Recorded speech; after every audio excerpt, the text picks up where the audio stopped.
Remember always that accusation is not proof, and that conviction depends upon evidence and due process of law.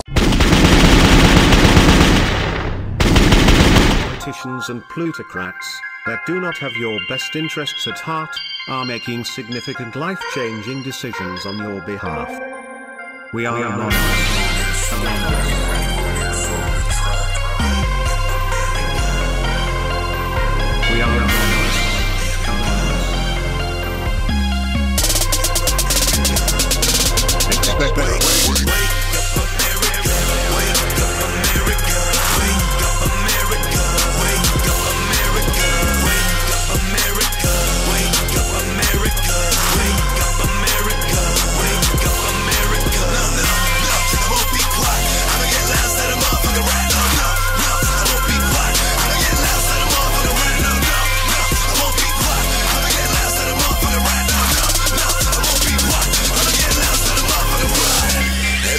We came, they've been trying to stop the movement, but I came here to kill that Illuminati music. And while all of y'all standing there just talking shit, we out here trying to expose the Trans-Pacific Partnership. Yeah, walk around with a target on my back, stay camouflage in anonymous mask. Freedom of speech, give a fuck better badge. If you wanna cuff me, then put cuffs on the flag. What's wrong, bro? Why you so mad? You don't like seeing these hackers have my back, and I'm coming at you and I attack with the facts, and I bust and I bang and I blast with the rap of the day and the night go. They say I'm a sideshow, dealing with me's kinda like you dealing with a psycho. Eyes in the sky, they don't wanna know what I know. Talking around the corner, I'm hiding from a spy drone. Yeah, I got a rhyme flow and I got a message, and it's just gonna keep spreading. And until then, I'm relentless, running down these streets yelling, wake up America, wake up America, wake up America, wake up America, wake up America, wake up America, wake up America. Dangerous enemy that has ever faced mankind in his long climb from the swamp to the stars. And it's been said if we lose that war, and in so doing lose this way of freedom of ours, history will record with the greatest astonishment that those who had the most to lose did the least to prevent its happening. Well, I think it's time we ask ourselves if we still know the freedoms that were intended for us by the Founding Fathers. Not too long ago, two friends of mine were talking to a Cuban refugee, a businessman who had escaped from Castro. And in the midst of his story, one of my friends turned to the other and said, "We don't know how lucky we are." And the Cuban stopped and said, "How lucky you are. I had some place to escape to." And in that sentence, he told us the entire story. If we lose freedom here, there's no place to escape to. This is the last stand on earth. It's good, folks. Permanent Patriot here. I want to show you some clips that I think everybody needs to know. And I doubt, a lot of people have even heard them. You probably remember a few words from them, but this is before the Armed Services Committee could get their hands on people like him and threaten them, whatever. This is before Congress and the Senate were all in cahoots, so they were really fighting each other. And I'll have you know that Mr. Roosevelt was a Republican. He ran as a Democrat. He did that, I believe, for one reason. I think he did that just so he can get into the New World Order shit and fucking see their shit. Because you see this. March 4th, 1933, okay, he runs as a Democrat, gets elected. And next thing you know, he comes with another speech. Talking about how he has in his possession a map that was drawn up by the New World Order. I highly suggest you listen to that one. There's going to be shit played on here that you're going to want to hear.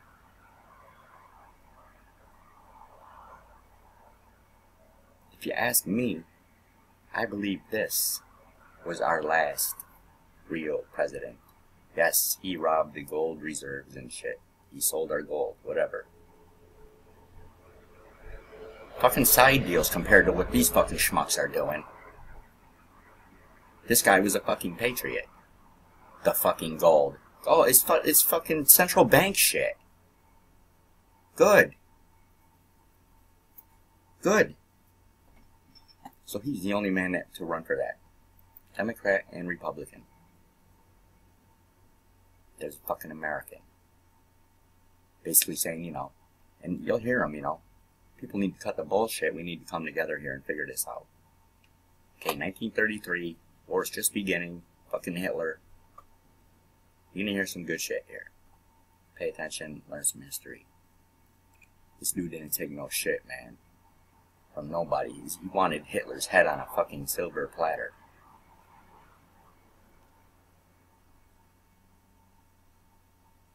I can't say the best president, but he's up there. Take a listen. Mr. Chief Justice, my friends, this is a day of national consecration. And I am certain that on this day my fellow Americans expect that on my induction into the presidency, I am with a candor and a decision which the present situation of our people impels. This is preeminently the time to speak the truth, the whole truth, frankly and boldly. Nor need we shrink from honestly speaking. Yeah, I want you folks to know that, to keep in mind here, that this man kept us out of the fucking war for a long time. What brought it in was the other guy. Facing conditions in our country today, this great nation will endure as it has endured, will revive and will prosper. So first of all, let me assert my firm belief that the only thing we have to fear is fear itself. Nameless, unreasoning, unjustified terror, which paralyzes needed effort to convert retreat into advance. Every dark. For those of you who don't know what that means, he's talking about terrorist false flag attacks. Nameless, unwarranted. He's talking about a false flag. There's nobody doing it. No one's doing it, really.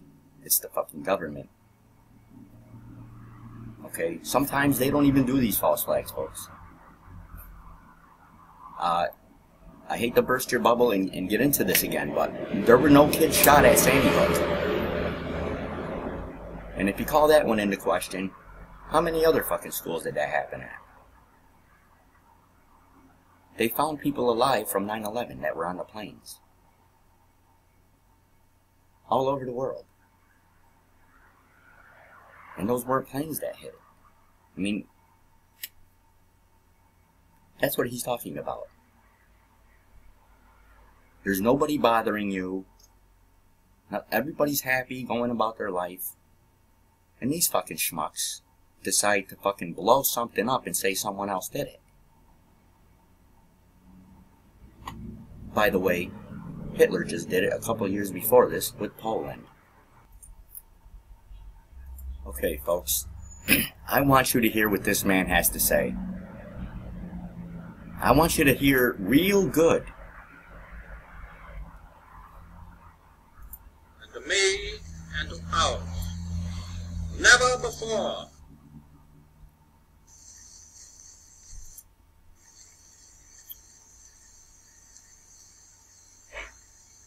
this is a talk on national security, because the nub of the whole purpose of your president is to keep you now, and your children later, and your grandchildren much later, out of a last-ditch war for the preservation of American independence, and of all the things that American independence means to you and to me and to ours. Never before, since Jamestown and Plymouth Rock, has our American civilization been in such danger as now. The Nazi masters of Germany have made it clear that they intend not only to dominate all life and thought in their own country, but also to enslave the whole of Europe, and then to use the resources of Europe to dominate the rest of the world. And folks, isn't that what they did? Yeah. Looks like a worried president here. Now, I don't know when the switch over here happened. I don't know what the fuck happened here, but he left. Next thing you know, we're hiring Nazis. I'm thinking maybe the Nazis scared the shit out of them with some fucking technology, maybe some aliens or some shit. You know, they had a little trip down there to Antarctica. And Admiral Byrd said he met somebody, you know, out of this world or some shit. God of the underworld or some shit. It's for another day.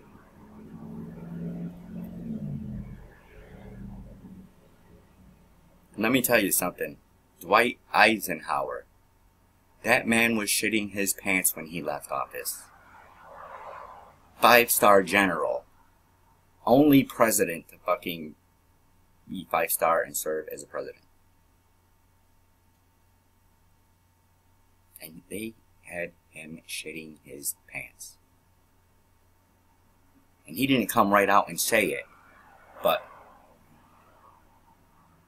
he said enough. I mean, people were like, what the fuck is the military-industrial complex? What? Huh? What? You know, he couldn't come out and say, you know, there's a new world order trying to take over the government right now. They're trying to kill me, you know.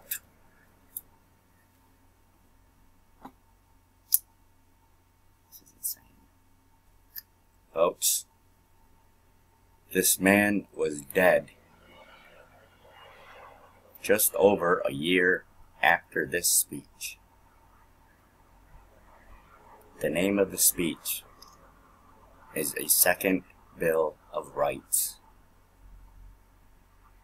Take a listen to what Mr. Roosevelt had proposed. In our day, certain economic proofs have become accepted as self-evident. A Second Bill of Rights, under which a new basis of security and prosperity can be established for all, regardless of station or race or creed. Among these are the right to a useful and remunerative, the right to earn enough to provide adequate food and clothing and recreation, the right of every farmer to raise and sell his products at a return which will give him and his family a decent living. The right of every businessman, large and small, to trade in an atmosphere of freedom, freedom from unfair competition and domination by monopolies at home or abroad. The right of every family to a decent home, the right to adequate medical care, and the opportunity to achieve and enjoy good health.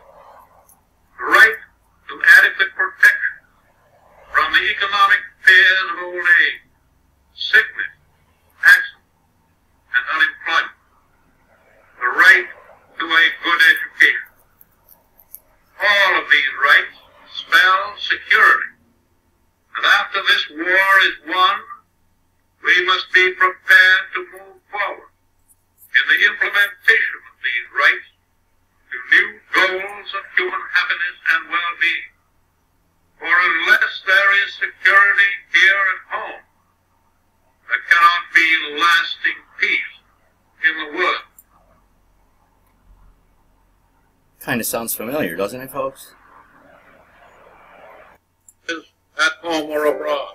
The 6 largest financial institutions have assets of almost 60% of our GDP. It's time to break up the large Wall Street banks. We need to. Yeah, I thought so. This has to be one of the greatest speeches. Talking about Hitler. This is October 1941. Hitler has often protested that his plans for conquest do not extend across the Atlantic Ocean, but his submarines and radars prove otherwise. And so does the entire design of his new world order. For example, I have in my possession a secret map made in Germany by Hitler's government, by the planners of the new world order. It is a map of South America and a part of Central America, as Hitler proposes to reorganize it. I will have you folks know that shortly after this, he announced that the Democrats have taken over government. Not the Senate, not the Congress, nothing. The Democrats in 1941 have taken over the government. Okay? You wonder why he was fucking running Democrat? That's why he ran Democrat. It wasn't to get the fucking... Well, maybe it was to get the book. Who the fuck knows? I mean... Today in this area, there are 14 separate countries. But the geographical experts in Berlin have ruthlessly obliterated all existing boundary lines. They have divided South America into 5 vassal states, bringing the whole continent under their domination. And they have also so arranged it that the territory of one of these new puppet states includes the Republic of Panama and our great lifeline, the Panama Canal. Our great lifeline, huh? I'll have you folks know. That China is owns his it. plan. It will never go into effect. That's his plan. It will never go into effect. Unfortunately, he was wrong there. Welcome to the New World Order plan.